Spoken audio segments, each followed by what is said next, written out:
안녕하십니까? 네, 반갑습니다. 오늘이 무슨 날인지 아시죠?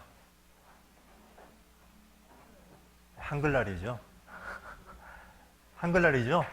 네, 원래 한글이 보급됐던 가장 큰 원인 중에 하나가 성경 때문에 그렇다라고 합니다. 우리 안에 기독교가 들어오고 성경이 보급되는 일로 말미암아 한글이 많은 사람들에게 익혀지는 그런 역할을 했다고 하는데요. 가끔 이런 생각 해봤거든요. 한글날 이제 오늘 그 얘기를 딱 듣고 정말 성경을 더 많이 읽어야 되겠다, 그런 생각을 좀 해봤습니다. 좌우 앞뒤로 우리 식구들한테 잠깐 인사할까요? 사랑합니다. 감사합니다.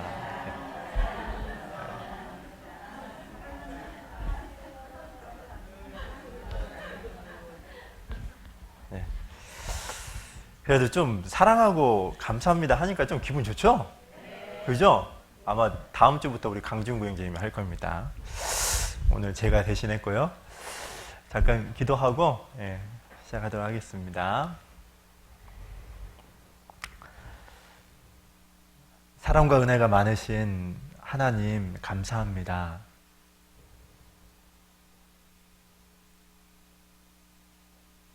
거짓되고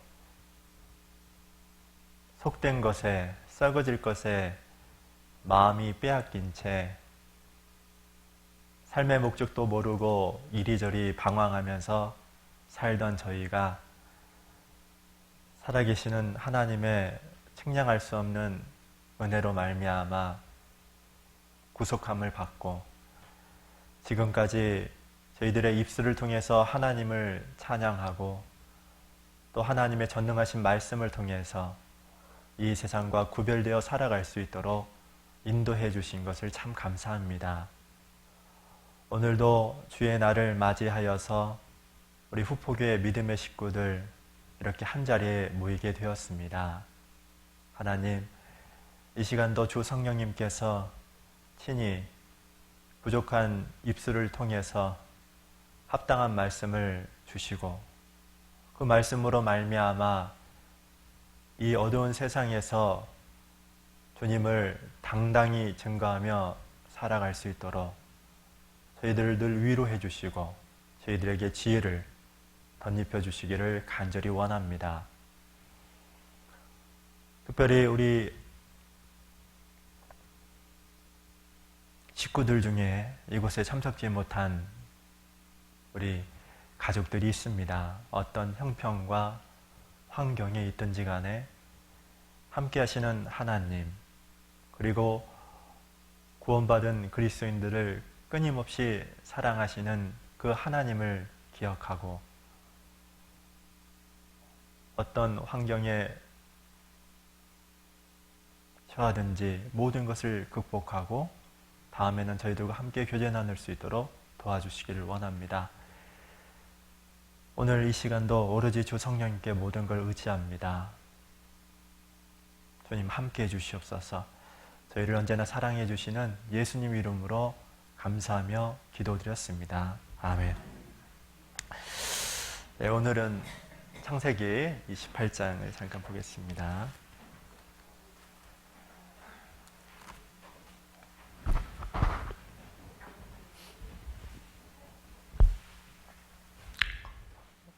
창세기 28장 10절부터 19절까지인데요. 여기를 교독을 좀 하겠습니다. 창세기 28장 10절부터입니다.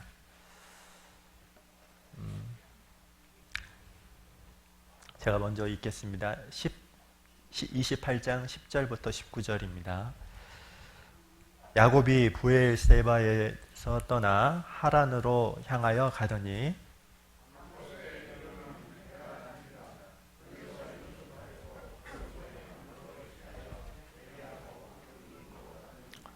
꿈에 본즉 사닥다리가 땅 위에 섰는데 그 꼭대기가 하늘에 닿았고 또 본즉 하나님의 사자가 그 위에서 오르락 내리락 하고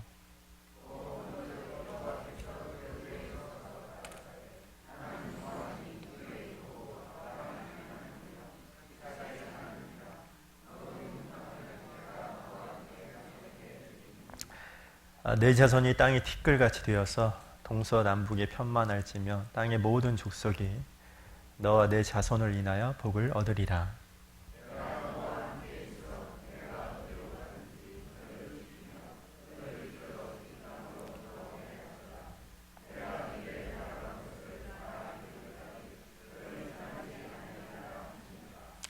야곱이 잠이 깨어 가로되 여호와께서 과연 여기 계시거늘 내가 알지 못하였도다.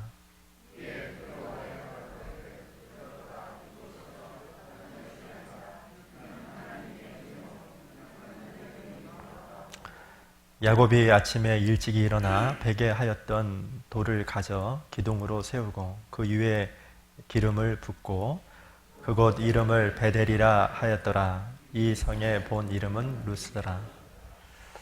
네, 오늘은 야곱을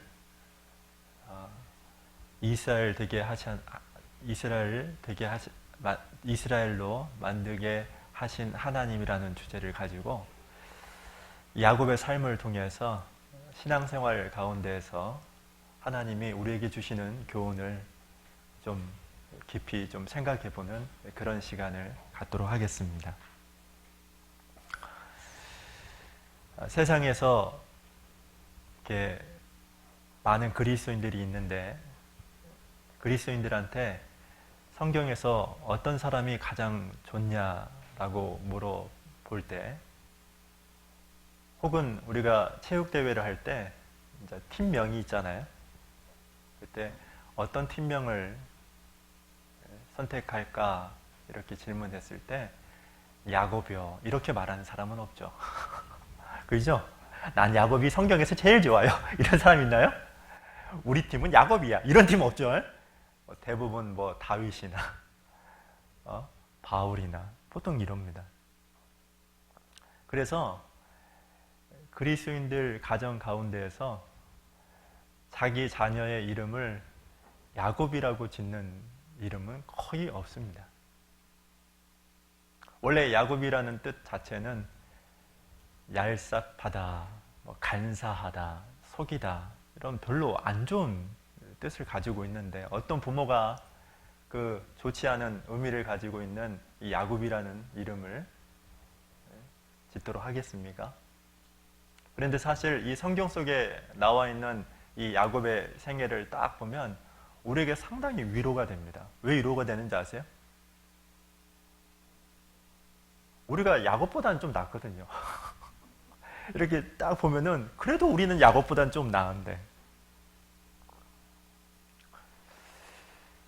그런데 이 야곱을 통해서 참 하나님이 정말로 감동을 저에게 주셨던 말씀들이 있습니다. 오늘은 이제 그걸 좀 깊이 생각해 보자는 겁니다. 먼저 28장 10절 말씀에 있는 것처럼 야곱은 형을 속입니다. 장자의 명분을 취하는 것 때문에. 그리고 또 아버지를 속이죠. 그래서 하나님의 축복을 가로채기 위해서 아버지를 속임으로 말미암아 이제 엄마 아빠를 떠나서 어쩔 수 없이 하란이라는 곳을 향해서 떠나게 되는 이 과정이 함께 읽었던 내용이었습니다. 이 브엘세바 본인이 살고 있었던 곳에서 하란까지는 약 800km 정도 되는데요. 800km 하면 뭔 말인지 잘 모르겠죠? 서울에서 부산까지가 500km입니다. 일단 그것만 아십시오. 그러면 이 야곱은 어쩔 수 없이 사실 이 야곱은 구원받은 사람들의 모형입니다. 이 사람 구원받은 대표적인 사람인데 이 사람이 장자의 명분을 취했는데 그것으로 말미암아 이제 하란이라는 곳을 가게 되었습니다. 원래 유대인들에게는 세 가지 법이 있습니다. 세 가지 법이 뭐냐면, 물론 여러 가지 법이 있는데요. 첫 번째가 음식법, 코시어라고 하죠. 그래서 음식을 아무거나 먹는 게 아닙니다. 그리고 또 하나가 무엇이냐면 정결법이라는 게 있죠. 그래서 항상 이렇게 식사하기 전에 혹은 밥 먹고 나서 뭐 하죠? 손을 씻습니다, 그들은. 아셨죠? 근데 손을 씻는데 그냥 이렇게 떨어진 물에다 손을 씻는 게 아니라 지나는 물 있죠? 냇물 같은 거 있죠? 그걸 다 받아가지고 그걸 손을 씻거든요. 그러니까 이 사실 유대인들이 이렇게 병에 잘 걸리지 않았던 이유가 있습니다. 그 정결법이라는 게 있거든요. 그리고 또 하나는 뭐냐면 나그네 환대법이라는 게 있습니다. 그래서 어느 동네 사람이 있는지 자기 마을에 나그네가 오면은 그들을 환대하는 법이 있습니다. 그 대표적으로 나그네를 환대해서 엄청난 상상할 수 없는 축복을 받았던 대표적인 사람이 창세기 18장에 나오는 아브라함이죠. 그런데 중요한 것은 이 본문에 나와 있는 것처럼 야곱이라는 사람은 나그네입니다. 그런데 그가 어느 한 사람도 그를 받아줄 수 없는, 그래서 어쩔 수 없이 돌을 베개로 삼아서 지금 잘 수밖에 없는. 근데 이때 나이가 또 몇 살이냐? 황일에 맞더니 77입니다. 몇 살이라고요? 혹시 77, 죄송합니다. 77세 이상 되시는 분, 약간 손 한번 들어보시겠어요? 별로 안 드시네. 우리 김칠복 기사님밖에 없어요? 우리 최덕봉 어르신하고 전노미 어르신하고 딱 지금 세 분 계시네. 우리 박등희 최노머니.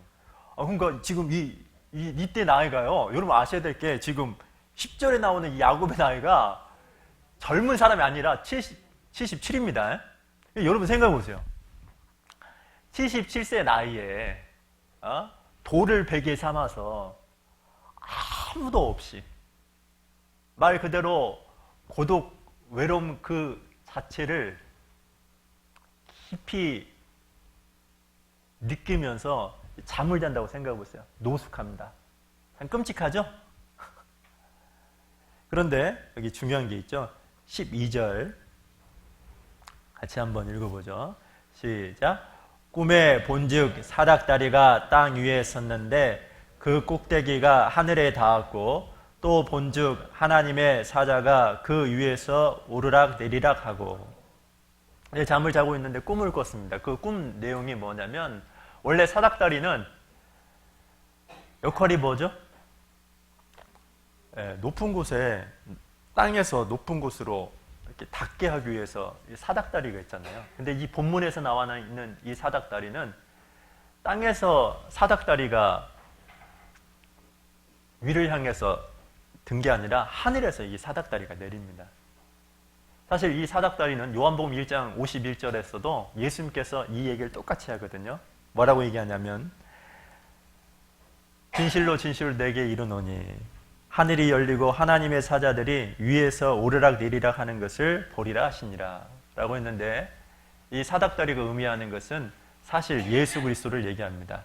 하나님과 사람 사이에 중보자 되시는 유일한 분, 예수 그리스도를 얘기하는데, 즉 이 사닥다리가 의미하는 가장 큰 우리에게 주는 교훈은 무엇이냐면, 야곱에게, 우리에게 뭘 의미하냐면,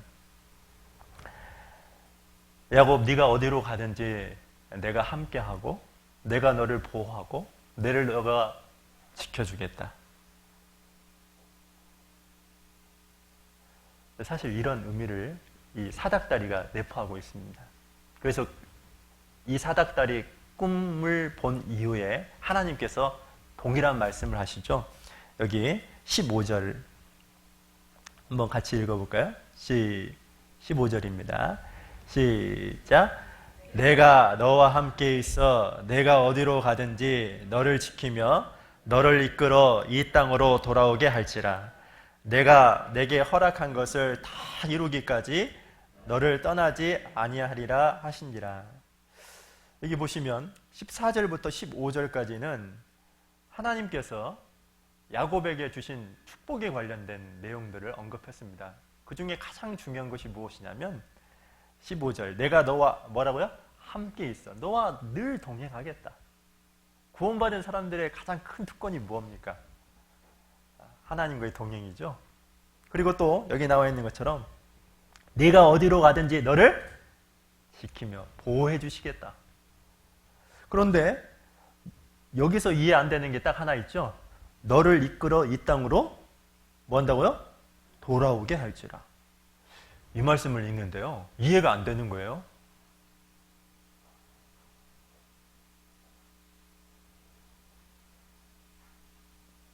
본인들은 다, 여기 계신 분들은 다 이해 가신 것 같아요. 저는 이해가 안 갔어요. 왜냐하면 생각해 보세요. 아니, 하나님이 이 땅에서도 나를 보호하시고 인도하실 수 있죠. 야곱을 그렇게 할 수 있잖아요. 그러면 이 땅에서 떠나지 않도록 하나님이 할 수 있을까요? 못할까요? 있겠죠. 왜 굳이 800km 떨어진 하란으로 가야 됩니까? 그냥 이곳에서 그냥 축복해 주시고 이곳에서 나를 보호해 주시고 동행해 주시면 참 좋겠죠. 근데 하나님이 뭐라고 얘기하냐면 너를 이끌어 이 땅으로 돌아오게 할지라. 떠나게 한다는 겁니다. 왜 굳이 이 땅에서 떠나서 하란으로 가게 할까요? 그게 궁금하더라고요. 근데 그 이유가 있죠. 바로 뒷부분. 내가 내게 허락한 것을 다 이루기까지 너를 떠나지 아니하리라. 이게 중요한 거죠. 그러니까 하나님이 왜 이 야곱을 굳이 브엘세바에서 떠나서 하란까지 가게 만든 가장 큰 이유가 여기 나와 있는 것처럼 내가 내게 허락한 것을 다 이루기까지입니다. 더 따라하겠습니다. 이 첫 번째 우리가 중요한 게 하나 있습니다. 하나님은 절 따랐습니다. 하나님은 구원받은 그리스도인에게 선한 뜻을 갖고 있더라. 선한 목적이 있습니다. 무슨 얘기냐면 사실 야곱을 그냥 이 브엘세바에서 자기 고향입니다. 이곳에서 하나님이 보호하고 동행하고 인도해도 되는데도 불구하고 이를 떠나게 했던 가장 큰 목적은 여기 나와 있는 것처럼 하나님의 선한 뜻이 있다는 거죠. 그게 어떤 뜻일까? 어떤 목적일까요?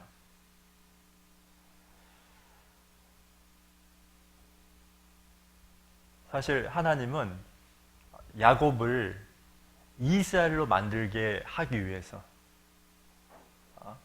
야곱의 이름이 뜻이 뭐라고요? 속이는 자, 그런 뜻입니다.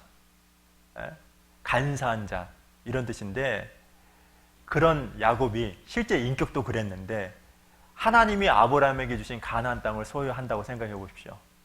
격이 안 맞죠? 맞아요, 안 맞아요? 그래서 이를 유학 보내기 위해서 하란이라는 곳에 유학을 보내서 삼촌 나반이라는 분이 있어요. 아셨죠?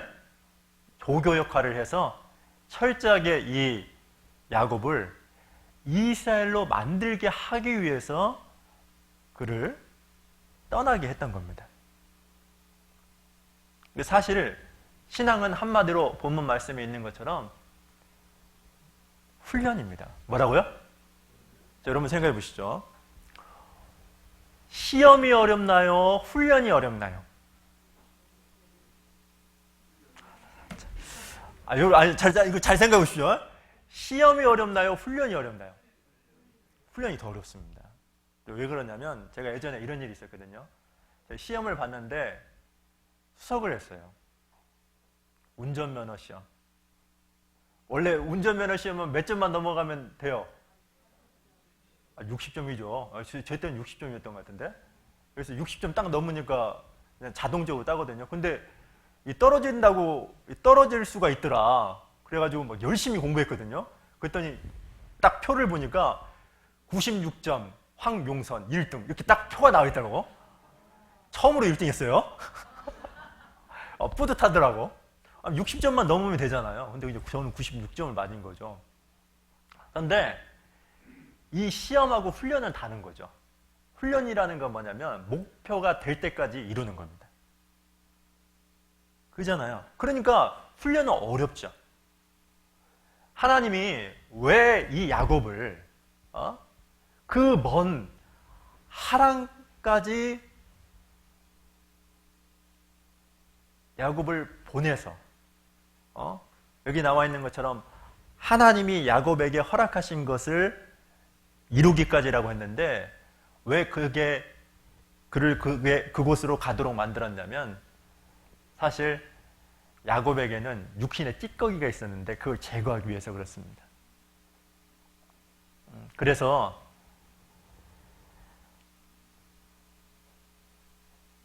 창세기 31장입니다. 잠깐 보죠. 40절입니다. 보겠습니다.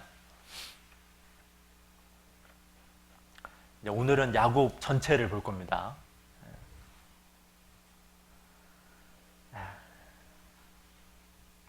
40절, 41절을 제가 읽어보겠습니다. 내가 이와 같이 낮에는 더위를 무릅쓰고 밤에는 추위를 당하며 눈 붙일 겨를도 없이 지내었나이다. 내가 외삼촌의 집에 거한 이 20년에 외삼촌의 두 딸을 위하여 14년, 외삼촌의 양떼를 위하여 6년을 외삼촌을 봉사하였거니와 외삼촌께서 내 품값을 10번이나 번역하셨으니 그랬습니다. 그러니까 자 보시죠. 하나님이 이제 하란이라는 곳에 이제 이 야곱을 사실 유학을 보낸 겁니다. 누구 밑에서 배우게 됐냐면 외삼촌 라반입니다. 한마디로 말해서 이 라반은 조교입니다. 근데 알고 봤더니 이 라반이 어떤 사람이냐. 뛰는 놈이 뭐 있다? 나는 놈이 있죠? 더 속이는 자였어요. 그래가지고 어떤 일이 있냐면 이 라반 밑에서 20년 동안 철저하게 배웠어요. 뭘 배웠냐? 다른 게 아니라 이 야곱이 11번을 속임을 당합니다. 가장 큰 속임이 뭐냐면 이걸 거예요. 원래는 라헬하고 결혼하기로 했는데 저녁에 결혼을 했어요. 그러니까 안 보이잖아요. 그래서 당연히 이 라헬과 동침하고 나서 아침에 딱 일어나 보니까 라헬이 아니라 레아야. 한마디로 말하면 이런 겁니다. 원래는 콩쥐하고 결혼하기로 했는데 아침에 일어나 보니까 팥쥐야. 기가 막힌 거죠. 그잖아요. 근데 그것 때문에 14년 동안을 라반을 위해서 봉사를 합니다. 근데 이것도 이건데 6년 동안에 품삯을 10번이나 속이거든요. 야, 내가 200만 원 줄게. 내 밑에서 좀 배워라. 그러는데 100만 원 줘. 왜 100만 원밖에 안 줍니까? 따지고 그러는데 걱정하지 마. 내가 다음에는 150만 원 줄게. 근데 또 80만 원 줘. 열 받죠? 그죠? 이것을요 20년 동안 이 라반 밑에서 이 삼촌입니다. 다른 사람도 아니고 훈련을 받습니다. 자, 여기서 이 야곱이 뭘 깨달았을까요?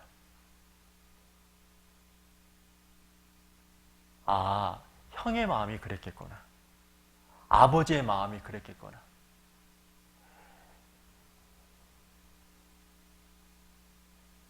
남을 속이는 것이 어떻다라는 것을 뼈저하게 느꼈겠죠. 그래 안 그래요? 당연하죠. 본인도 형을 속였고 아버지를 속였어요. 그래서 장제의 명분을 뺏었는데 그것 자체가 하나님 보실 때는 합당치는 않았습니다. 사실 하나님이 왜 이 라반 삼촌에게 하란 그 먼 곳까지 보냈냐면 다른 게 아니라 야곱에게 있어서 하나님 보실 때 가장 안 좋은 게 하나 있었는데 그것이 무엇입니까? 이름처럼 속이는 겁니다. 그래서 그 속이는 것이 얼마나 하나님 앞에서 합당치 않은 것인지, 그리고 남을 속이는 것이 얼마나 마음에 뼈저리게 안 좋다라는 걸 심겨주기 위해서 그러하여금 어떻냐? 보낸 거죠. 그래서 첫 번째 우리가 반드시 기억해야 될 것은 신앙은 훈련입니다. 뭐라고요? 훈련 받는 겁니다. 이 세상에서 하나님이 야곱을 하란에 보내서 라반을 통해서 끊임없이 훈련시켰던 것처럼 우리도 육신의 찢기가 있는데 하나님 보실 때 합당치 않은 게 있습니다. 끊임없이 이 세상에 살아가면서 그것에 훈련시키는 그런 과정 가운데 우리가 살아가고 있어요. 자, 그런데 여기 창세기 33장을 잠깐 보죠.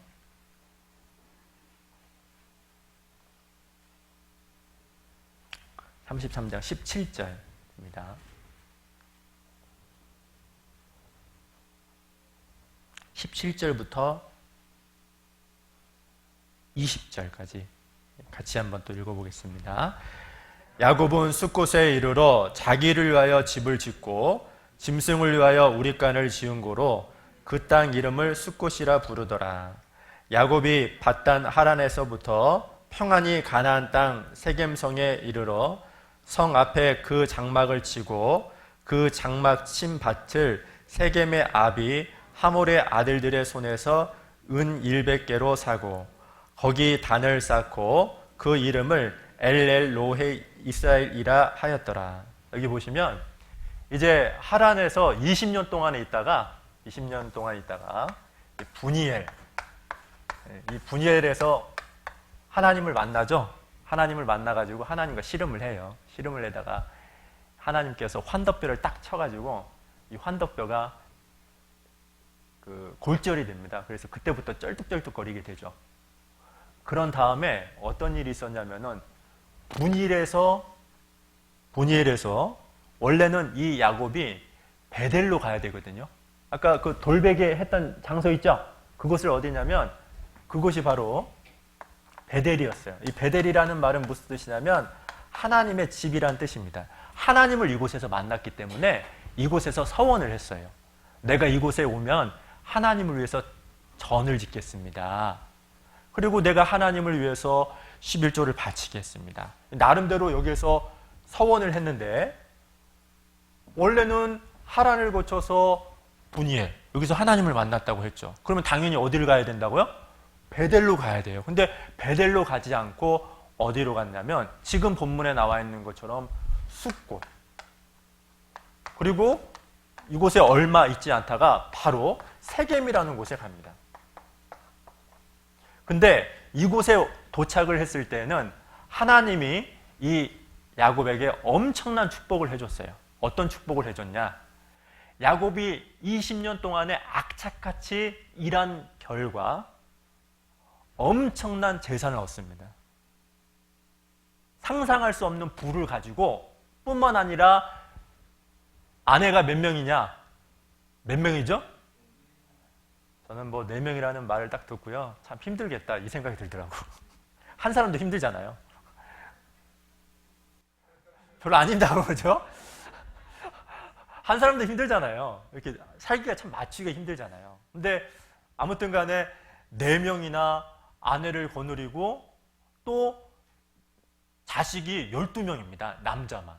딸이 하나 있는데 13명을 이끌고 그동안 본인이 원했던 거, 본인이 정말로 붙잡고 싶었던 많은 것들을 가지고 돌아왔어요. 돌아오면 하나님이 축복해 준 그 엄청난 것을 가지고 당연히 베델로 가야 돼요. 근데 어디 갔냐? 이곳에 옵니다.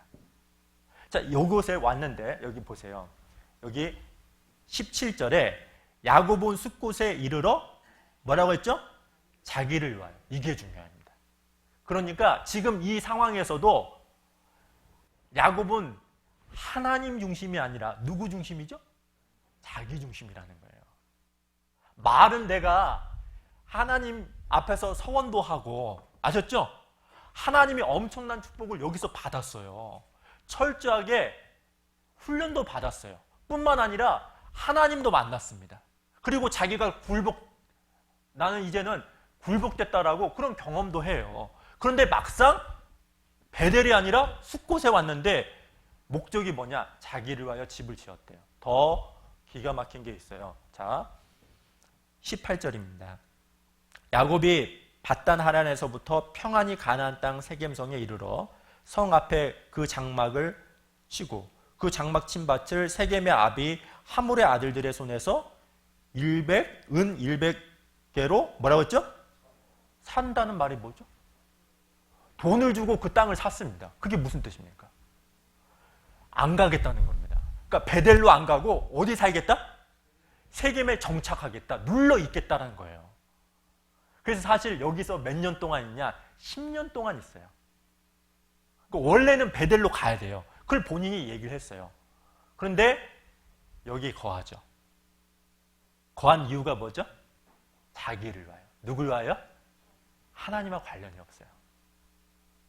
하나님한테 상상할 수 없는 축복은 받았는데 말은 내가 하나님을 위해서 살겠다라는 고백을 해요. 그런데 실제로 삶을 보니까 뭐냐? 하나님과 관계없는 겁니다. 그것도 10년 동안. 그래서 어떤 일이 벌어지냐면, 자, 여기 보세요. 자기 외동딸 디나가 있습니다. 근데 이 디나가 강간을 당합니다. 엄청난 일이죠. 그리고 나서 34장 25절.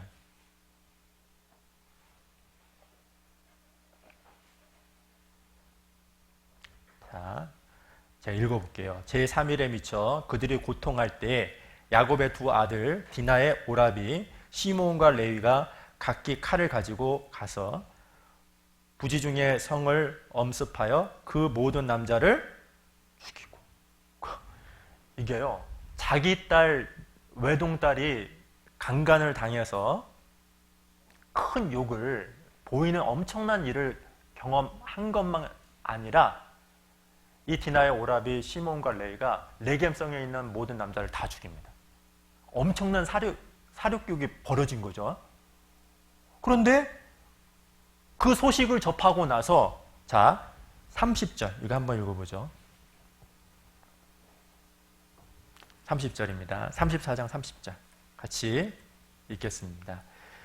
야곱이 시므온과 레위에게 이르되 너희가 내게 화를 끼쳐 나로 이 땅 사람 곧 가나안 족속과 브리스 족속에게로 냄새를 내게 하였도다. 나는 수가 적은즉 그들이 모여 나를 치고 나를 죽이리니 그리하면 나와 내 집이 멸망하리라. 여기 보시면 30절에 나라는 말이 몇 번 써져 있는지 아십니까? 7번 나와요. 그러니까 지금 이 세겜이라는 곳에서 시므온과 레위, 야곱의 두 아들이 모든 사람들을 다 죽이는 엄청난 살인극을 벌였는데, 이곳에서 야곱이 염려했던 것은 뭐냐? 뭐죠? 자기 자신이었어요. 여러분, 이 말이 있잖아요. 하나를 보면 열을 한다는 말이 있죠. 그죠? 그러니까 이 한마디를 딱 보면은 야곱의 신앙 상태가 어떻다라는 것이 딱 드러나는 겁니다. 오로지 관심은 누구밖에 없냐? 자기 자신밖에, 나밖에 없었던 거예요. 나. 그래서 7번이나 써져 있는 겁니다.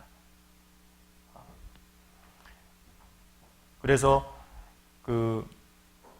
이제 우리가 이제 신앙이 이런 게 있거든요. 고린도전서 13장에 나와 있는 것처럼 사도 바울이 이런 말을 했죠. 내가 어렸을 때는 말하는 것이 어린아이와 같고 생각하는 것이 어린아이와 같고 깨닫는 것이 어린아이와 같았다. 그러나 장성한 후에는 어린아이의 일을 뭐 했다고요? 버렸다 그랬죠. 그래서 어린아이의 특징이 있어요. 신앙이 어리면 항상 누구만 생각하죠?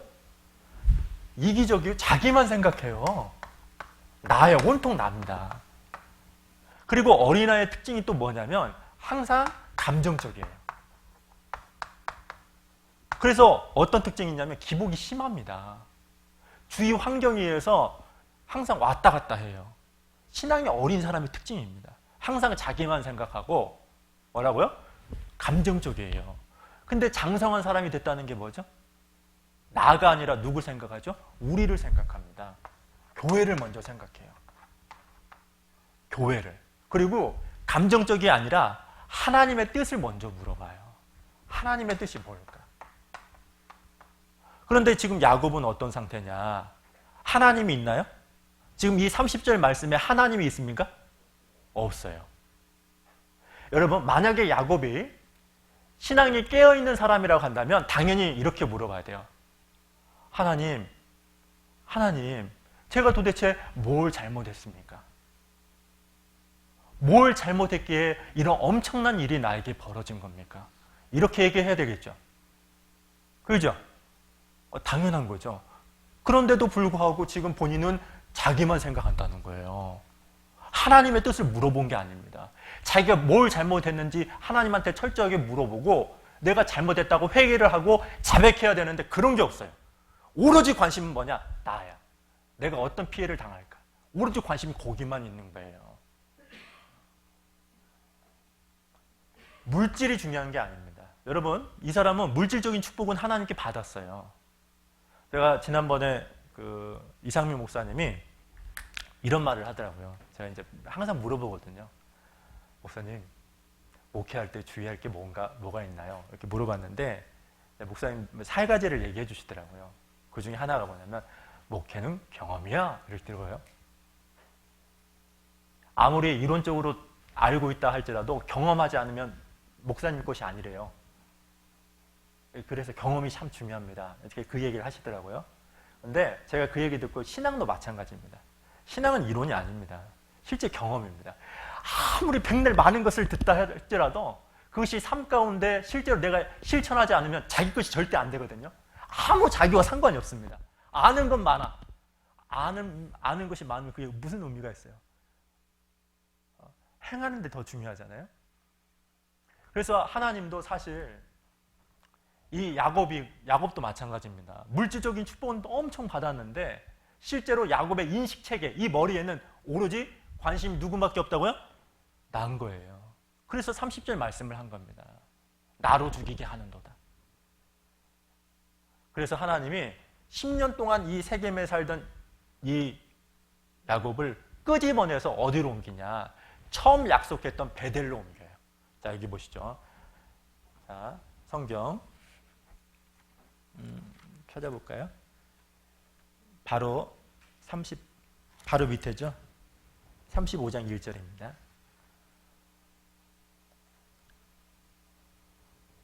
35장 1절 여기 제가 읽어볼게요. 하나님이 야곱에게 이르시되 일어나 어디로 올라가라? 베델로 올라가서 그랬죠. 그래서 어쩔 수 없이 세겜에 있던 그를 하나님이 베델로 딱 옮기게 됩니다. 근데 여러분 왜 베델로 갔는가? 베델은 이름의 뜻이 하나님의 집입니다. 그러니까 이 베델로 갔다라는 말은 무슨 뜻이냐면 하나님을 기억하라는 뜻이에요. 뭐라고요? 하나님을 기억하라는 거예요. 그래서 베델로 간 이후에 어떤 일이 벌어졌느냐? 놀랍게도 자기가 20년 동안에 악착까지 번 모든 재산을 다 잃어요. 다 잃어요. 그리고 자기가 그토록 사랑했던 라헬도 죽임을 당합니다. 하나님이 숨을 거둬갔어요. 그리고 또 어떤 일이 있었냐면은 자기 몸보다도 더 사랑했던 요셉이 죽었다는 비보를 듣습니다. 지금 3가지 엄청난 경험을 한 거죠. 재산도 다 잃고요. 빈털터리가 되고 자기가 사랑했던 라헬도 죽임을 당하고 그리고 자기 몸보다도 더 소중하게 여겼던 요셉이 죽임을 당했다는 비보를 듣게 됩니다. 다 가져가요. 하나님께서. 그동안 모았던 것을 다 가져가게 하십니다. 왜 가져갔을까? 여러분 생각해 보시죠. 왜 하나님이 주셨습니다. 근데 주셨는데 그걸 다시 다 가져갔어요. 왜 가져갔죠? 누굴 생각하도록 하기 위해서 그런 거죠? 하나님입니다.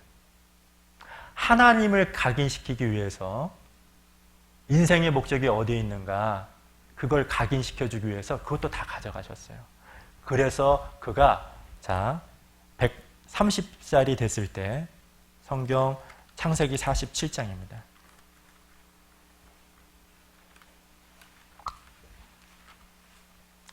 창세기 47장 7절이에요. 자, 이때 나이 이제 이때 베델을 거쳐서 이제 애굽에 가거든요. 애굽에 갑니다. 애굽에 가서 이 애굽에 바로라는 사람을 만나게 됩니다. 그 바로가 누구냐면 쉽게 얘기하면은 우리나라로 얘기하면 대통령과 같은 사람을 만나게 돼요. 근데 그때 이 야곱이 이렇게 얘기를 하죠. 7절. 이 한마디에도 뭐가 담겨 있냐면 야곱의 신앙이 이 말에 담겨 있습니다. 이 행동에. 자, 7절 같이 읽어볼까요? 시작. 요셉이 자기 아비 야곱을 인도하여 바로 앞에 서게 하니 야곱이 바로에게 축복하며. 여러분, 제가요 야곱이 바로에게 축복하며 하고 그 옆에다가 물음표를 쳤어요. 이 말이 이해가 안 가요. 여러분 생각해 보세요. 지금 이제 이 야곱은 식객입니다. 한마디로 말해서 애굽에 왔어요. 애굽에 왜 왔죠? 먹을 걸 구하러 온 겁니다. 근데 먹을 걸 구하러 식객으로 왔어요. 근데 앞에 누가 있냐면 바로입니다. 신과 같은 존재거든요. 한마디로 말하면 지금 시대로 말하면 미국 대통령과 같은 사람이에요. 그 사람 앞에 딱 서서 보자마자 한 행동이 뭐냐면 야곱이 누굴 축복하죠? 바로를 축복해요. 그러니까 바로가 야곱을 축복하는 게 당연하죠. 근데 오히려 이 야곱이 바로를 축복합니다. 그러니까 이 바로가 너무나 어이가 없었나 봐요. 그러니까 물어보죠. 자, 여기 바로 다음 8절. 바로가 야곱에게 묻되 내 연세가 얼마냐? 야, 너 도대체 나이가 몇이냐? 물어본 거죠. 그죠? 그런데 그때 9절 이렇게 얘기를 합니다. 자, 같이 읽어보겠습니다. 야곱이 바로에게 고하되 내 나그네 길의 세월이 130년이니이다. 나의 연세가 얼마 못 되니 우리 조상의 나그네 길의 세월에 미치지 못하나 험악한 세월을 보내었나이다 하고. 그러니까 130년 나이지만 내가 그 기간 동안에 뭘 보냈다? 험악한 세월을 보냈습니다. 그리고 나서 10절 여기도 한번 같이 읽어보죠. 시작. 야곱이 바로에게 축복하고 그 앞에서 나오니라. 여기서 이 축복이라는 말은 무슨 뜻이냐면, 자 보십시오. 7절과 10절에 있는 것처럼 바로를 볼 때도 축복하고 나올 때도 축복했죠. 그죠? 그럼 이 축복이 뭘까요? 여기 중요한 의미가 담겨 있습니다. 이게 사실요, 이 행동과 이 말에는 이 야곱의 신앙이 얼마나 성장했다는 것이 나타납니다. 사실 물질적 축복을 얘기하는 거 아니에요. 왜냐하면 일단 자기도 가난하잖아요. 빈털터리죠. 식객이죠. 본인이 험악한 세월을 통해서 하나님을 알게 됐는데 그 하나님의 이름을 걸고 이를 축복을 한 겁니다. 그래서 여기 보세요. 일단 여기 잡아놓고, 자, 전도서 3장인데요. 제가 읽어볼게요. 오늘 본문과 관련되어 있는데, 전도서 3장을 제가 읽어보겠습니다. 험악한 세월을 한마디로 말하면 이겁니다. 험악한 세월이 이건데 제가 읽어볼게요. 날 때가 있고 2절부터입니다. 날 때가 있고 죽일 때가 있으며 심을 때가 있고 심은 것을 뽑을 때가 있으며 죽일 때가 있고 치료시킬 때가 있으며 헐 때가 있고 세울 때가 있으며 울 때가 있고 웃을 때가 있으며 슬퍼할 때가 있고 춤출 때가 있으며 돌을 던져버릴 때가 있고 돌을 거둘 때가 있으며 않을 때가 있고 않는 일을 멀리할 때가 있으며 찾을 때가 있고 이룰 때가 있으며 지킬 때가 있고 버릴 때가 있으며 찢을 때가 있고 꿰맬 때가 있으며 잠잠할 때가 있고 말할 때가 있으며 사랑할 때가 있고 뭐가 있다? 미워할 때가 있으며 천정할 때가 있고 평화할 때가 있느니라. 이게 우리가 이 세상에서 겪는 험악한 세월이죠. 근데 야곱만 겪는 게 아니죠. 그래서 사실은 이 야곱이 지금 이 본문 말씀에 있는 것처럼 험악한 세월을 통해서 깨달은 게 딱 하나 있었습니다. 그게 뭐냐면 많은 재산도 받았죠. 그죠? 부인도 많았고 그리고 자식도 많았어요. 근데 하나님이 그걸 다 걷어가니까 비로소 진정한 참된 행복이 무엇이라는 것을 이 야곱이 깨닫게 된 겁니다. 물질이 아니라 뭐다? 하나님 자신이구나. 그러니까 초점이 자기 그리고 물질이었던 그가 험악한 세월을 통해서 누구에게로 지금 이동하고 있죠? 하나님에게 이동하고 있어요. 그래서 여기 보시면 그 창세기 46장입니다. 여기 보시죠. 처음으로 이 야곱을 하나님이 이스라엘이라고 말을 해요. 46장 21절입니다. 자, 여기 보세요. 원래 야곱의 이름이 뭐였죠? 야곱이죠? 그죠? 근데 여기 분이엘에서 하나님이 사실은 이스라엘이라고 바꿨어요. 근데 이때 이름을 바꿔주고 나서 이스라엘이라는 뜻이 무슨 뜻이냐면 하나님과 겨루어 이겼다 그런 뜻이거든요. 근데 그때 이름을 이스라엘로 쓴 게 아닙니다. 그때부터 계속 이스라엘이라고 쓰지를 않아요. 그런데 여기서 이스라엘이라는 말을 씁니다. 자, 여기 보십시오. 45장 28절에 이스라엘이라는 말이 나오고 46장 1절부터 자 4절까지 여기 같이 한번 읽어보죠. 시작. 이스라엘이 모든 소유를 이끌고 발행하여 브엘세바에 이르러 그 아비 이삭의 하나님께 희생을 드리니 밤에 하나님이 이상 중에 이스라엘에게 나타나시고 불러 가라스되 야곱아 야곱아 하시는지라. 야곱이 가로되 내가 여기 있나이다 하매 하나님이 가라스되 나는 하나님이라. 내 아비의 하나님이니 애굽으로 내려가기를 두려워 말라. 내가 거기서 너로 큰 민족을 이루게 하리라. 내가 너와 함께 애굽으로 내려가겠고 청령 너를 인도하여 다시 올라올 것이며 요셉이 그 손으로 내 눈을 감기리라 하셨더라. 자, 이 46장 1절부터 4절 내용은 이런 겁니다. 여러분 생각해 보십시오. 드디어 자기가 죽었다라고 생각했던 요셉이 살았다라는 얘기를 아들을 통해서 들었어요. 13년 후에. 그리고 그 요셉이라는 아들이 애굽에서 최고의 권력자가 됐다는 걸 알았어요. 자, 그러면 지금 이 야곱은 그냥 내려가도 되죠. 애굽으로 그냥 내려가도 되죠. 당연한 거예요. 살았잖아요. 그리고 더 놀라운 것은 이 애굽의 총리 대신 최고의 권력자가 됐으니까 당연히 가도 아무 말이 없어요. 그런데 이 야곱이 어떠냐면은 지금 여기에 야곱의 이름을 뭐라고 했죠? 이스라엘이라는 이름이 적혀 있습니다. 처음으로. 자, 그런데 이 야곱이 하나님 앞에서 제사를 드려요. 제사를 드리는데 제사 드리고 나서 하나님이 나타났는데 갑자기 이런 말을 하죠. 아까 본문에 보시면 자 보세요. 30절 중반부에 보면 애굽으로 내려가기를 뭐라고요? 뭐라고 했죠? 두려워 말라. 왜 두려워 말라고 했죠? 두려움이 있었던 겁니다. 뭐가 있었다고요?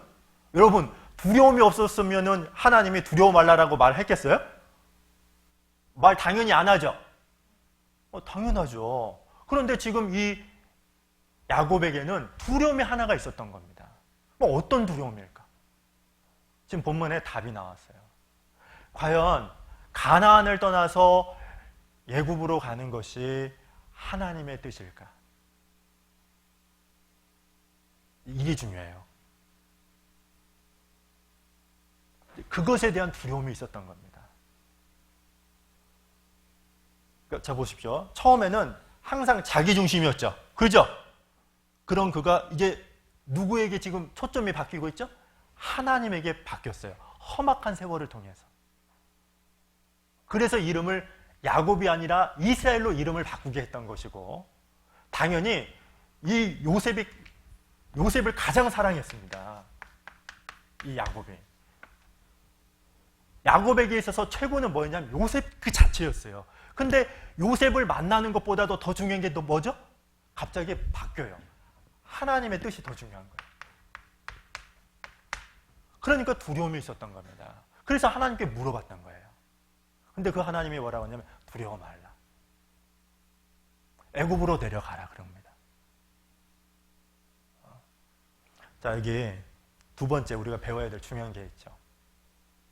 저를 따라서 합니다. 신앙은 자기 중심에서 하나님 중심으로 이동하는 것이다.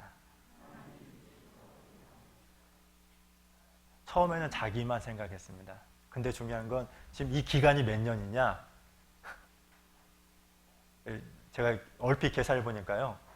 77살, 그러니까 130 마이너스 77이거든요. 그럼 총 몇이죠? 53년입니다. 그러니까 53년에 이거 딱 하나 배운 겁니다. 험악한 세월을 통해서 야곱이 딱 깨달은 게 뭐냐면, 아, 나보다 더 중요한 것이 하나님이고 하나님 뜻이 더 중요한 거구나. 이걸 딱 자각하게 돼요. 그래서 이 야곱이 기도 가운데 하나님께 물어봤는데 하나님께서 가라 그랬던 겁니다.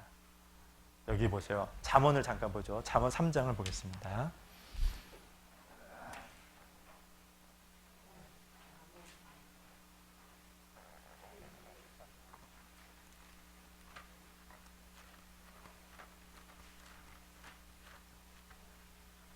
잠언 3장 5절 6절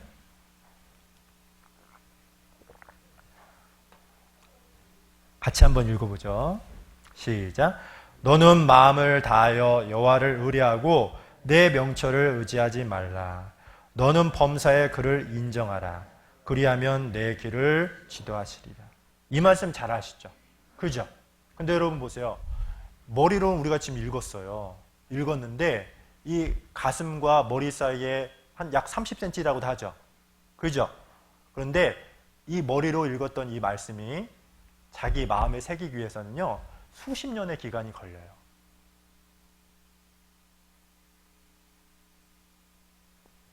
여러분, 야곱이 어떤 사람이었습니까? 야곱 생각하면은 참 우리가 위로를 받는다고 했죠? 목적을 이루기 위해서는 수단 방법을 가리지 않았던 사람입니다. 그리고 자기가 한번 움켜쥔 것은요, 절대로 누구에게 빼앗기지 않았던 사람이고, 그리고 하나님 뜻보다도 자기의 욕망이나 자기의 계획, 자기 경험, 자기 지식을 더 중요하게 여겼던 사람이에요. 말은 하나님이라고 해요. 그런 그가 요셉보다도 뭘 더 중요하게 여겼다고요? 하나님의 뜻이었어요.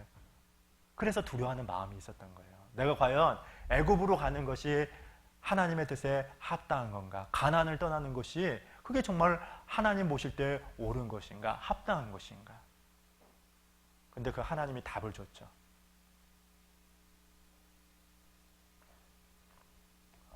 그래서 신앙이라는 것은 무엇이냐면 처음에는 자기 중심입니다. 마치 하나님을요, 어떻게 생각하냐면 도깨비 방망이처럼 여겨요. 힘들고 어려울 때 하나님 한 번만 도와주세요. 그러다가도 험악한 세월을 통해서 깨닫게 되는 게 있습니다.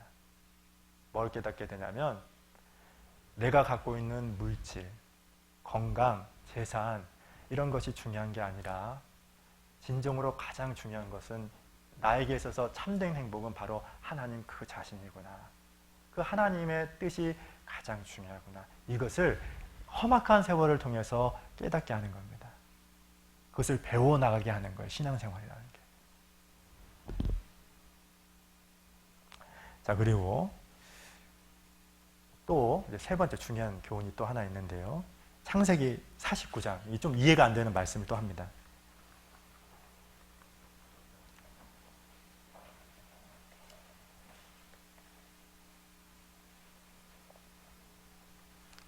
창세기 49장. 이제 야곱이 유언을 합니다. 이제 죽기 얼마 전에 이제 유언을 가족들에게 하는데 49장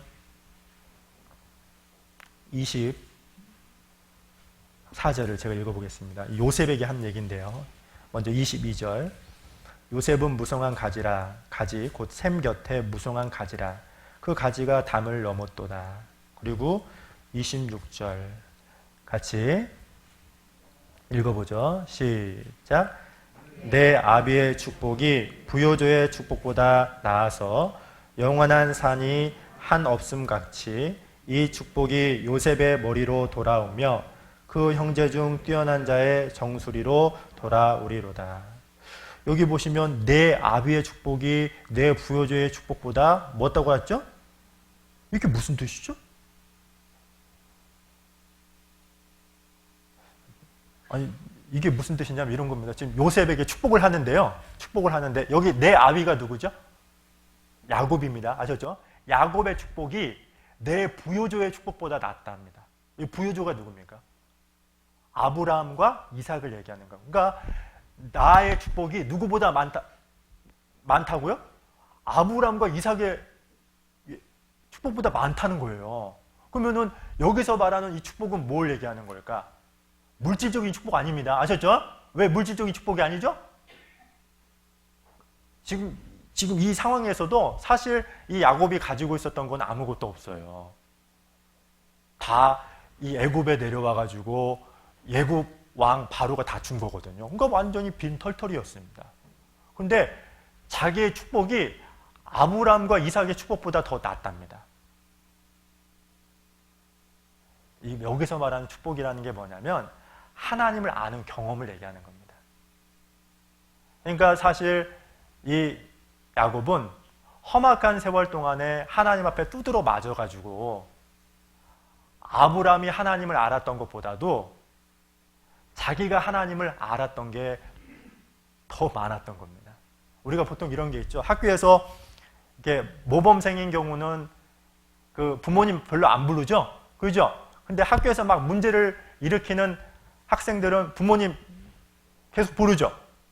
그러면 계속 부모님이 거기 갈 거 아닙니까? 그러면 가다 보면은 선생님 이름도 알게 되고, 그죠? 그리고 선생님과 대화하면서 선생님이 어떤 분이라는 것을 알게 되죠. 그런 것처럼 이 야곱도 문제를 일으키는 험악한 세월 가운데에서 아브라함이 하나님을 경험한 것보다도 본인이 하나님으로부터 매를 맞아서 하나님이 어떤 분이라는 걸 더 알게 됐다는 거예요. 그 말입니다. 이 뜻이. 그래서 여기 보세요. 자, 성경 여기 하나 보죠. 전도서 3장을 보죠.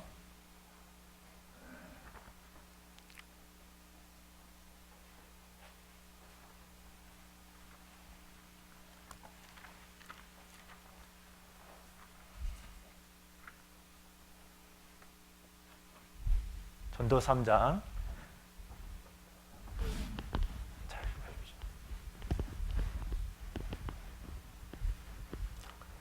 그러니까 이런 겁니다. 전도 3장 1절을 제가 읽기 전에요. 제가 쉽게 이 도표를 그리면 얘기를 해줄게요. 그러니까 이 야곱은 험악한 세월을 보냈습니다. 창세기 3장 2절부터 8절에 나와 있는 인간이 겪는 여러 가지 경험을 다 경험해요. 그런데 중요한 것은 이 험악한 세월을 통해서 이 당시에는 이해가 되지 않았는데 나중에는 이해를 하게 됐어요. 무엇을 이해하게 됐냐면 이게 사실 하나님의 축복이구나. 이걸 경험하게 된 겁니다. 여러분 생각해 보십시오. 우리가요, 이걸 당할 때에는 이 험악한 세월을 겪고 있는 과정에는요, 이런 생각이 들 수 있어요. 어떤 생각이 들 수 있냐면 하나님이 정말 살아 계십니까? 하나님이 정말 나를 사랑하고 있는 겁니까? 이렇게 생각할 수 있겠죠. 그렇죠? 당연하죠. 내가 지금 이런 상황 가운데 있는데. 근데 야곱은 인생 말년이 돼서야 비로소 뭐가 보였냐면 험악한 세월을 통해서 뭐가 보였죠? 그것이 축복이었다는 걸 알게 된 겁니다. 이 모든 것이. 원래는 이 과정 가운데 있었을 때는 자기만 생각했던 그가 이것을 경험하고 나서 누굴 더 소중하게 여기죠? 참된 행복이 하나님이고 하나님의 뜻이 더 중요하다는 것을 깨닫게 된 겁니다. 이게 중요한 거예요. 자, 그런데 여기 보세요. 3장, 전도서 3장 1절 같이 읽겠습니다. 시작. 천하의 범사에 기한이 있고 모든 목적이 이룰 때가 있나니. 범사에 모든 일에는 기한이 있고 뭐가 있다고요? 모든 목적이 있답니다. 선한 뜻이 있대요. 하나님의 선한 뜻이 있답니다. 여러분, 우리에게 여기서 중요한 교훈이 하나 있습니다. 그게 무엇이냐면 이런 거예요. 자, 여러분 보십시오. 우리도 이 세상에 살다 보면은 이런 것을 겪죠. 이런 걸 겪습니다. 그런데 여기 딱 보십시오. 이런 것을 겪는데 이런 것을 겪을 때 일단 첫 번째, 하나님은 날 사랑한다. 그리고 또 하나님은 이걸 통해서 지금 나와 있는 것처럼 모든 목적이라고 했죠. 하나님의 선한 목적, 뜻이 있다. 이걸 딱 마음에 새기고 있으면 지금은 이해가 되지 않는다 할지라도, 내가 납득할 수 없다 할지라도 이거 견뎌내요. 견뎌냅니다. 이것을 성경에서 뭐라고 하냐? 형통이라고 그래요. 이 형통이라는 말이 여러분 알아야 될 게 무엇이냐면 육신적인 복을 받는 거, 이걸 형통이라고 하는 게 아닙니다. 어떤 최악의 환경 가운데 있다 할지라도 이 두 가지를 믿고 이 환경을 극복하는 것을 형통이라고 하는 거예요. 그런데 만약에 이런 것이 없으면 어떻게 되냐? 야곱이 그랬던 것처럼 나로 왜 죽게 만드느냐? 자기 자녀들이 지금 칼분이 일어나가지고 여러 명 죽였죠. 근데 그 순간에도 하나님 생각하는 게 아니라 누구 생각합니까? 자기만 생각하죠. 막 불평하고 원망해요.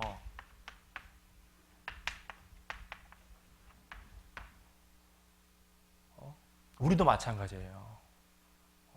그래서 항상 어떤 환경에 최악의 상황에 내가 놓였다 할지라도 우리가 기억해야 될 것 두 가지는 붙들고 있어야 돼요. 첫 번째는 하나님은 날 분명히 사랑하신다. 하나님은 사랑이라 그랬죠. 그리고 또 하나님은 모든 목적, 어떤 선한 뜻이 있다. 나는 지금 이해는 못하지만 그러면 기다릴 수 있어요. 기다릴 수 있습니다. 이걸 모르면 자기가 앞서갑니다. 세상적인 방법과 수단으로 해보려고 해요. 그리고 불평합니다. 하나님 어떻게 그럴 수가 있습니까? 그런데 여러분, 모든 범사에 기한이 있다 그랬죠. 끝은 있어요. 그리고 또 그 중에 더 중요한 것은 모든 목적이 이룰 때가 있다. 하나님의 선한 목적과 뜻이 있다는 걸 기억하면 버틸 수는 있어요. 이해는 못 가지만. 그런데 여기 보십시오. 또 다른, 자, 3장 11절입니다. 11절. 네. 같이 11절도 읽어보겠습니다. 같이 읽죠. 시작. 하나님이 모든 것을 지으시되 때를 따라 아름답게 하셨고 또 사람에게 영혼을 사모하는 마음을 주셨느니라. 그러나 하나님의 하시는 일의 시종을 사람으로 측량할 수 없게 하셨도다. 여기 보니까 때를 따라 아름답게 하셨고 그랬죠. 여기 아름답게라는 말이 beautiful이라는 말이 아닙니다. 여기 오해하면 안 되는데 원래 이 뜻이 뭐냐면 적절하게, 그런 뜻이에요. 때를 따라 적절하게 적정한 곳에 하나님이 두셨다는 겁니다. 그래서 우리가 기억해야 될 것은 무엇이냐면 하나님은 그리스도인들을 잘못된 위치에 잘못된 곳에 놓는 게 없어요.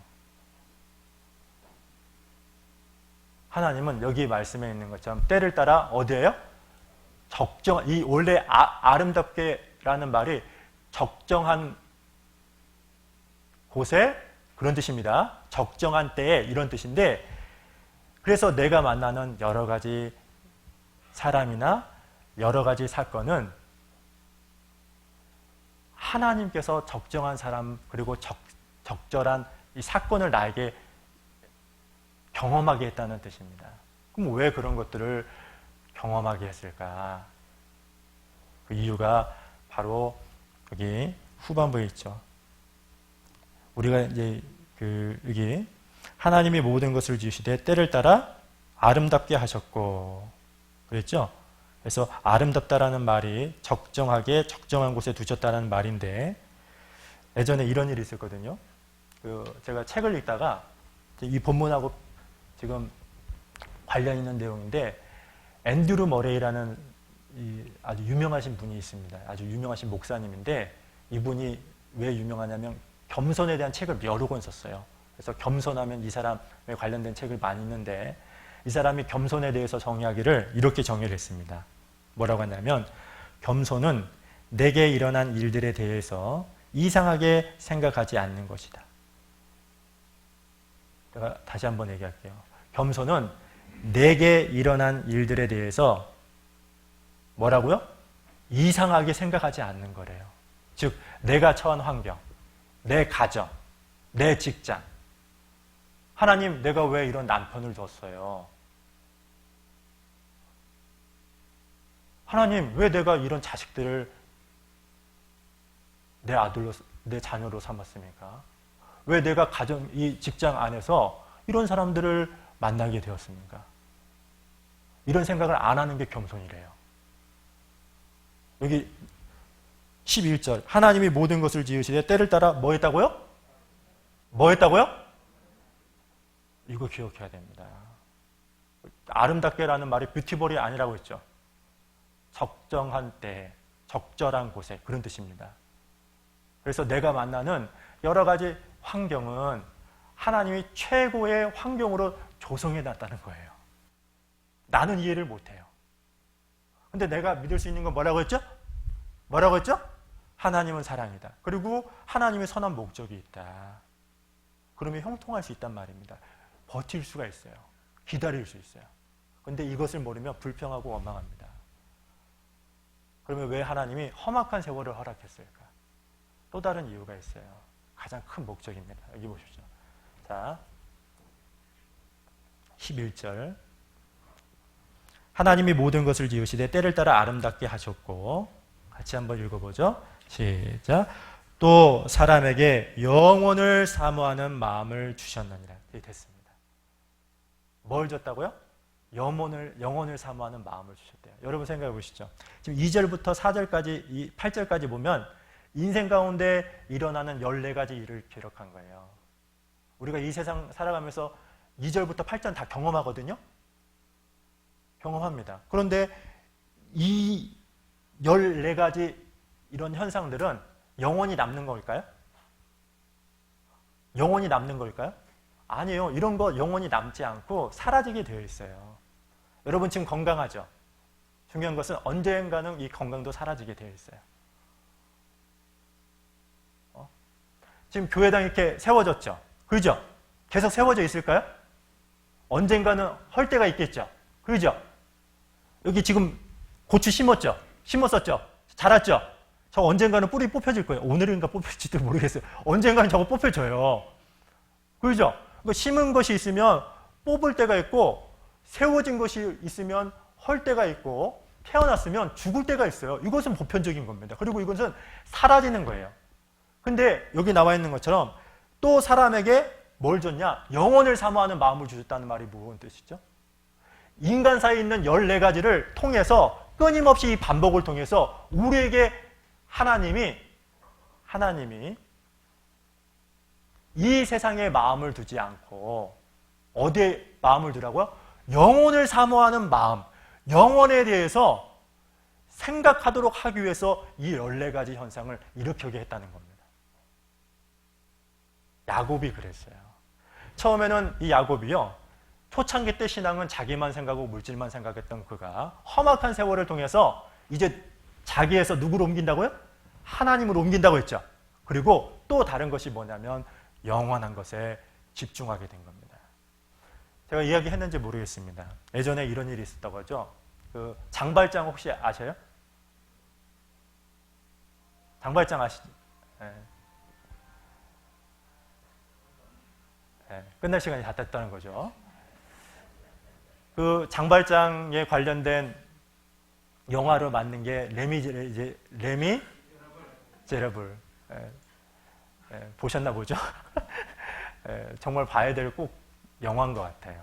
정말 재밌게 저도 그 뮤지컬이죠. 봤는데 막 눈물을 펑펑 흘리면서 봤던 것 같아요. 처음부터 끝까지 거의 눈물을 흘렸는데, 근데 그 내용에 보면은 그 루이 16세 때 이 왕이 그 프랑스 혁명이 일어난 내용을 중심으로 해서 만든 영화거든요. 근데 그때 이런 일이 있었다고 합니다. 어떤 일이 있었냐면은 그 루이 16세가 혁명군에 의해서 처형을 당합니다. 왕이었는데 쿠데타가 일으켜가지고 그 쿠데타 혁명군에 의해서 이제 죽임을 당하거든요. 근데 그때 어떤 일이 있었냐면은 이 왕을 끝까지 보호했던 사람들이 있습니다. 원래 이 왕에게 수비대가 있었는데 이 수비대는 혁명군에 의해서 그냥 다 도망가요. 혁명군이 야 너희들 항복 안 하면 죽인다. 지금 도망가라. 그랬더니 이 수비대는 다 도망을 갔어요. 그래 도망가자. 도망가거든요. 근데 끝까지 이 루이 16세를 지켰던 220명의 군인들이 있었어요. 끝까지 남는 겁니다. 그래서 혁명군이 이래요. 야 너희들 수비대도 다 도망갔는데 야, 너희들 우리하고 싸워봤자 게임도 안 돼. 너 그러다가 죽는다. 그러니까 가. 그런데도 안 가요. 그리고 싸우다가 정렬하게 다 전사를 합니다. 근데 왜 전사한 줄 아세요? 알고 봤더니 그들의 이 그 옷 주머니에 편지가 하나 있었습니다. 그 편지가 뭐냐면 이런 거예요. 우리가 만일 이 자리에서 도망을 가버리면 우리 후손들은 영원히 이런 직업을 가질 수 없다.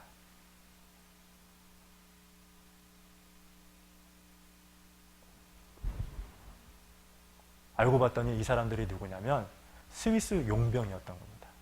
누구라고요? 스위스 사람이었어요. 그러니까 프랑스 사람 수비대도 다 도망갔는데 알고 봤더니 이 사람들은 스위스 용병이었던 겁니다. 근데 그 용병인 스위스 사람들이 도망가지 않았던 가장 큰 이유는 우리가 지금 도망을 가버리면 이런 직업을 우리 후손들은 가질 수가 없다. 그래서 싸우다가 적나라하게 전사를 했답니다. 그래서 우리가 지금도 신용하면은 딱 떠오르는 나라가 스위스죠. 그죠? 모든 은행을 대부분 중요한 돈을 스위스에다 맡기잖아요. 그리고 또 로마 교황청에 그 군인들이 있거든요. 그 군인들이 누구냐면 로마 이탈리아 사람이 아니라요. 스위스 사람을 용병으로 삼아서 그 일을 지금도 하고 있답니다. 자 보십시오. 이 용병들은 지금 누굴 생각했죠? 자기를 생각한 게 아니라 자신의 후손들 그리고 영원히 생각했죠. 그죠? 그죠? 자기를 생각한 게 아닙니다. 하나님도 마찬가지입니다. 하나님이 험악한 세월 동안에 줬다가 빼앗기도 하고,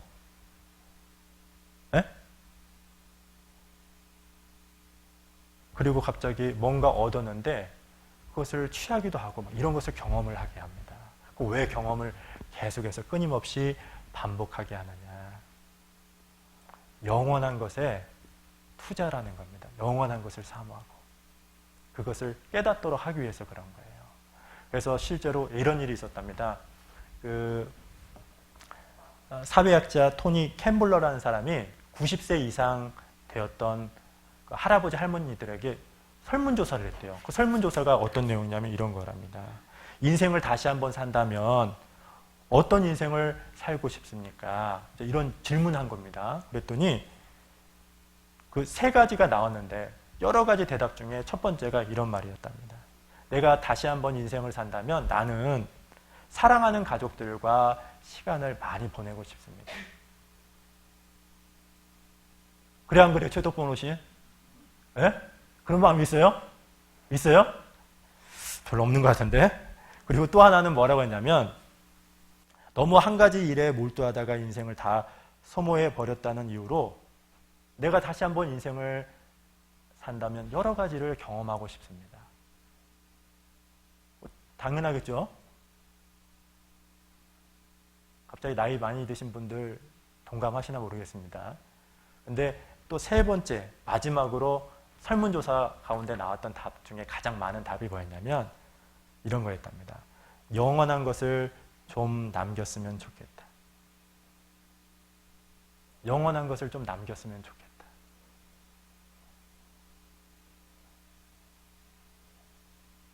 제가 가끔씩 이제 오차드 병원을 가잖아요. 갈 때가 많죠.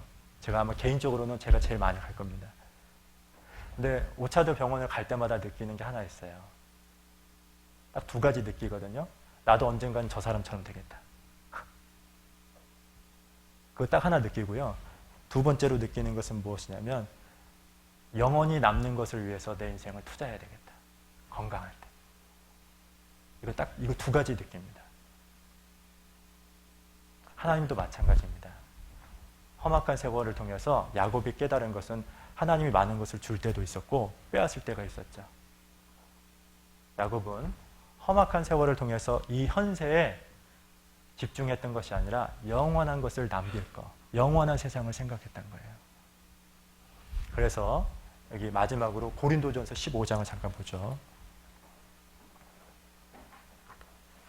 성경에 보면은 영원한 것이 세 가지가 있어요. 영원한 것이 세 가지가 무엇이냐면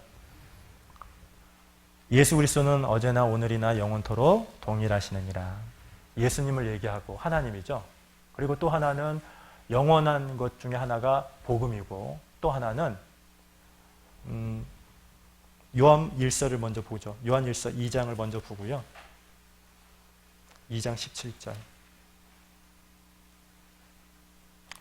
자, 요한복음 2장, 요한일서 2장 17절. 자, 2장 17절. 같이 한번 읽어보죠. 시작. 이 세상도 그 정욕도 지나가되 오직 하나님의 뜻을 행하는 이는 영원히 거하느니라. 영원히 거하는 것 중에 첫 번째는 예수님, 그 다음에는 복음이고 그 다음에 세 번째는 하나님의 뜻을 행하는 이라고 했죠. 그죠? 영원히 거한답니다. 여러분 생각해 보세요. 예전에 제가 고등학교 때요. 처음으로 그때 주식이 나왔나 봐요. 그래서 제 친구가요. 갑자기 옷이 바뀌었어요. 그래서 갑자기 저한테 야, 너 왜 옷이 바뀌었니? 제가 질문했거든요. 근데 우리 아버지가 주식을 해가지고 떼돈 벌었다? 그래요. 떼돈이 얼마인가 봤더니 한 200만 원 벌었답니다. 그 당시에 사실 큰 돈이었거든요. 그래가지고 아버지가 나에게 이 옷을 사줬어. 자랑을 했던 게 지금도 기억납니다. 그때 처음으로 주식이라는 말을 제가 처음 들었는데요. 여러분 생각해 보십시오. 만약에 내가 100원을 투자했는데 이게 10,000원이 되고 10만 원이 된다. 그럼 투자합니까? 안 합니까? 투자하죠. 30배, 60배, 100배의 결실을 맺는다면 당연히 투자하게 되어 있습니다. 여러분, 왜 우리가 이 세상에서 여러 가지 축복을 얻으면서 이렇게 살고 있는 거죠? 영원한 것을 남기기 위해서 네가 갖고 있는 모든 것을 투자하도록 하기 위해서 하나님이 사실 이 모든 것을 허락한 겁니다. 그래서 고린도전서 15장 여기 보세요. 15장 58절.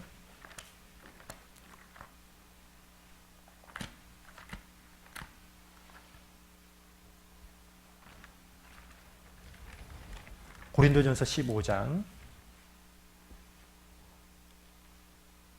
제가 읽어볼게요.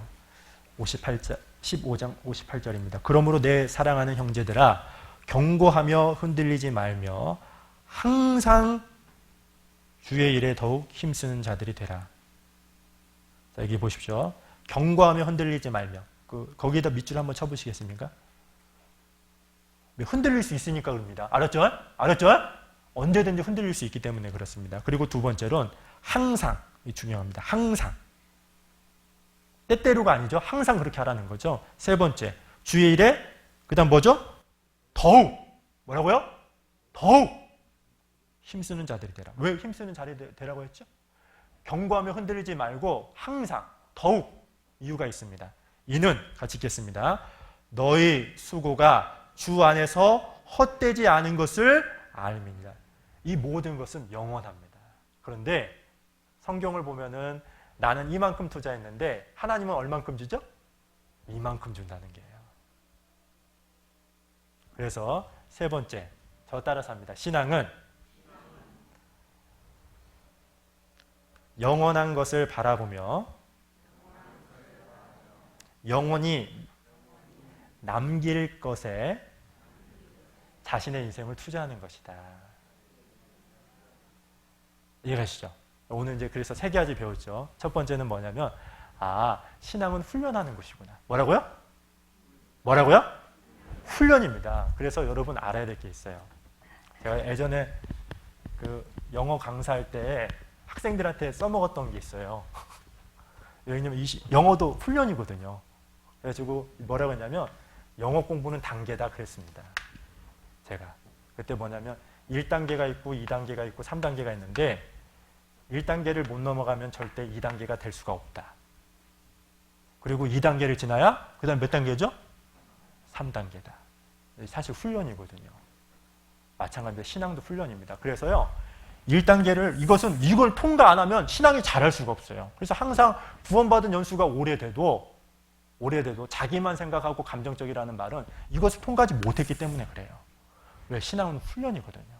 시험이 아닙니다. 그리고 두 번째, 신앙은 그 다음에 뭐라고 했죠?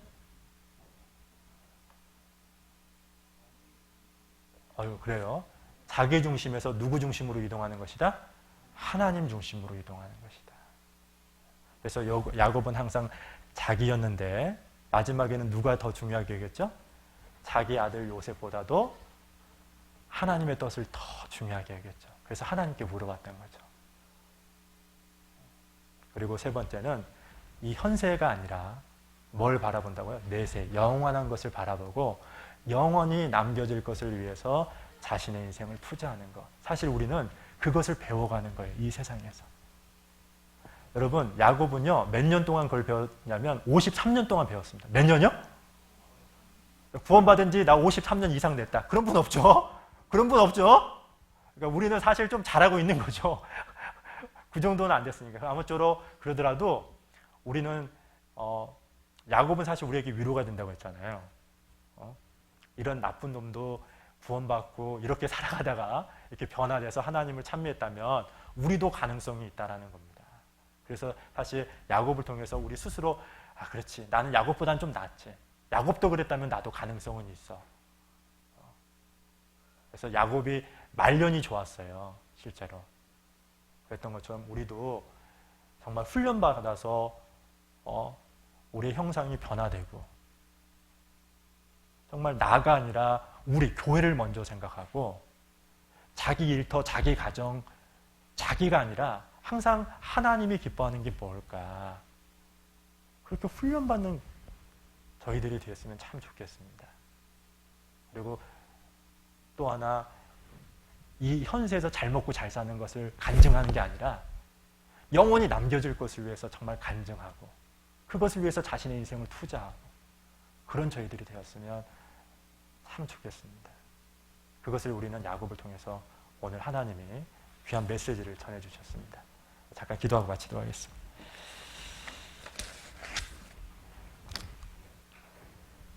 살아계신 하나님 감사합니다. 오늘 야곱을 이스라엘로 만드신 하나님을 통해서 몇 가지 중요한 교훈을 배우게 되었습니다. 긴 세월 동안의 험악한 사건을 통해서 소중한 메시지를 야곱의 삶을 통해서 가르쳐 주신 주님, 우리는 야곱처럼 실수하고 실패를 통해서 배우는 것이 아니라 실제 하나님께서 성경을 통해서 가르쳐 주신 그 교훈을 마음에 깊이 새기고 항상 예수 그리스도의 인격을 닮아가고 내가 아니라 늘 하나님의 선한 뜻을 먼저 물어보고 그러 이 현세에서